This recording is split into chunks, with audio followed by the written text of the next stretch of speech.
Bruce was really ahead of his time. So he called me up and said, I want to do a movie with a fight scene that everyone will remember called Return of the Dragon. He said, would you come over? Bruce Lee et Chuck Norris.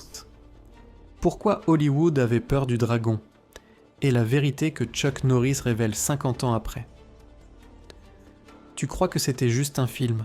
Tu crois que c'était juste un combat chorégraphié? Non. Ce qui s'est passé dans le Colisée de Rome en 1972 n'était pas une scène de cinéma.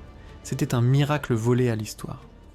60 minutes, pas de permis, pas de filet, pas de doublure, juste deux hommes, un Chinois de 71, un Texan de 2009, et une vérité que Hollywood n'était pas prêt à entendre. Bienvenue sur Universal Life. Aujourd'hui, Chuck Norris, à 85 ans, brise enfin le silence. Il révèle pourquoi tant d'acteurs refusèrent de travailler avec Bruce Lee, et pourquoi lui, il a dit oui. Reste jusqu'à la fin, parce que la confession finale de Chuck va te faire voir Bruce Lee comme jamais. Like si tu es prêt, abonne-toi, active la cloche, on y va. Été 1966, Los Angeles, un dojo discret. Deux hommes de genre Dawson se croisent pour la première fois. D'un côté, Chuck Norris, champion de karaté professionnel, poids moyen d'ombre, poids moyen, invaincu depuis 6 ans, discret, méthodique, un mur humain. De l'autre, Bruce Lee, 31 ans, vient de finir The Green Hornet, encore inconnu du grand public, mais dans les cercles fermés des arts martiaux, on parle déjà de lui comme d'un phénomène. Ils ne se rencontrent pas par hasard, des amis communs les présentent, pas pour un défi, pas pour un combat, juste pour échanger. Et là, derrière des portes closes, sans caméra, sans public, quelque chose d'historique commence. Des heures de sparring, des heures de discussion, des heures à se pousser l'un l'autre. Chuck apporte ses coups de pied hauts, précis, puissants, dévastateurs, rarement vus dans les systèmes chinois. Bruce absorbe, il observe, il décortique. Et en quelques semaines, il les fait mieux que Chuck. Chuck le dira plus tard. Au début, je le touchais avec mes coups de pied circulaires. C'était ma spécialité.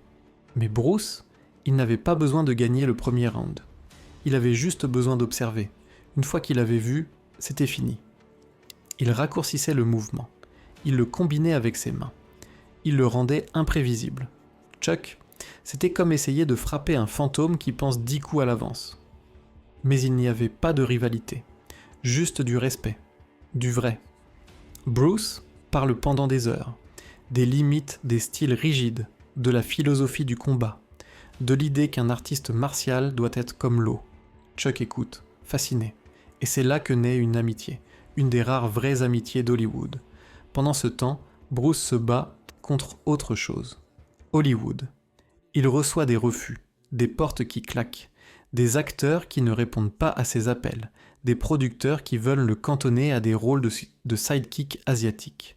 Bruce perd espoir. Il se confie à Chuck, l'un des seuls en qui il a confiance. Et puis un jour, l'appel. Bruce, Chuck, je veux faire un film, un vrai, où je décide de tout et je veux que tu sois mon adversaire final, dans le Colisée de Rome. Tu viens? Chuck n'hésite pas une seconde. Oui. 1972, La Fureur du Dragon. Way of the Dragon. Premier film écrit, réalisé et joué par Bruce Lee.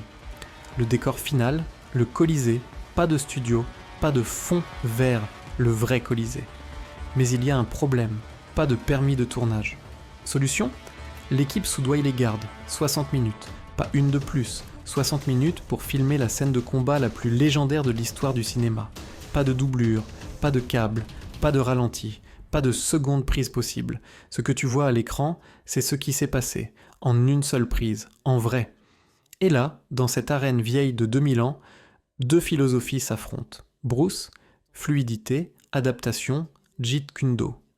Chuck, puissance, structure, karaté traditionnel. Au début, Chuck domine. Ses coups de pied hauts dont touche, Bruce recule. Il ajuste, il observe, il change. Et puis, il démonte Chuck. Pas par la force, par l'intelligence, par l'adaptation. Il casse la garde, il entre dans la distance.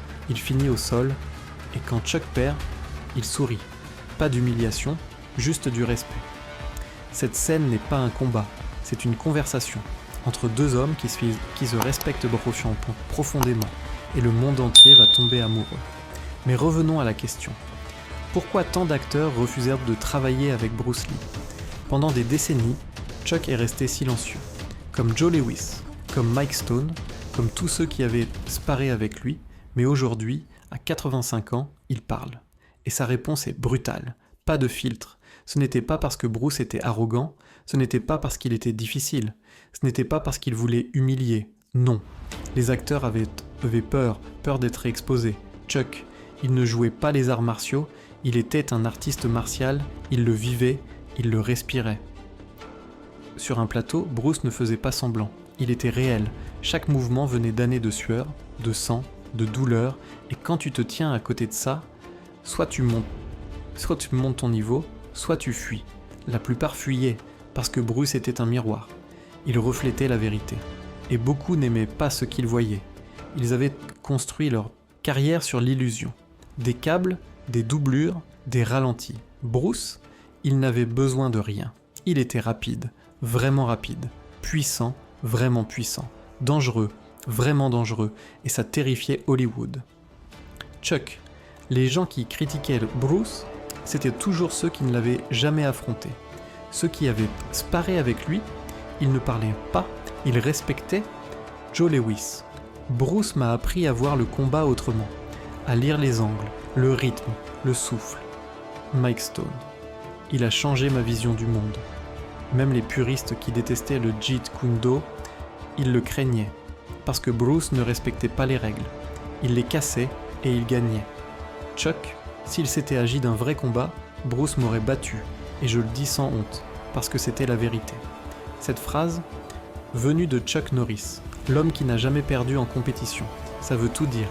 Bruce n'était pas juste rapide, il était en avance de 30 ans. Il prédisait le MMA, il mélangeait les styles. Il disait « absorbe ce qui est utile, jette le reste. Qu'un tout t'emmène un resto ». Et il le prouvait, en sparring, en vrai. Chuck l'a vu, il l'a vécu, et il l'a accepté.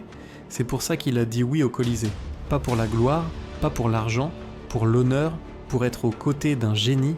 Et aujourd'hui, 50 ans après, Chuck porte encore ce flambeau. Il ne parle pas de Bruce avec nostalgie, il parle avec révérence. Il dit « Bruce n'était pas un acteur qui faisait des arts martiaux, il était un artiste martial qui faisait des films. Et c'est pour ça qu'il était dangereux. Pas pour les autres, pour le système. Il exposait les faux, il forçait les gens à être vrais. Et beaucoup n'étaient pas prêts, mais Chuck l'était. Il a accepté d'être battu à l'écran, avec le sourire, parce qu'il savait, ce n'était pas une défaite, c'était un honneur. La Fureur du Dragon n'était pas censée être un succès mondial, tourné avec un petit budget pour le public asiatique, mais il a explosé parce que les gens ont senti quelque chose, de l'authenticité, du respect, de la grandeur, deux hommes qui ne jouaient pas, qui vivaient ce qu'ils montraient, et aujourd'hui, quand tu regardes cette scène, tu ne regardes pas un film, tu regardes deux légendes qui ont changé le monde en 60 minutes volées dans un Colisée vieux de 2000 ans. Bruce est parti à 32 ans, le 20 juillet 1973, mais son esprit vit encore, dans chaque dojo, dans chaque cage de MMA, dans chaque personne qui refuse de suivre les règles pour évoluer. Et Chuck, à 85 ans, continue de raconter son histoire. Pas pour se mettre en avant, pour honorer son ami. Alors voilà la vérité. Les acteurs ne refusaient pas Bruce parce qu'il était méchant.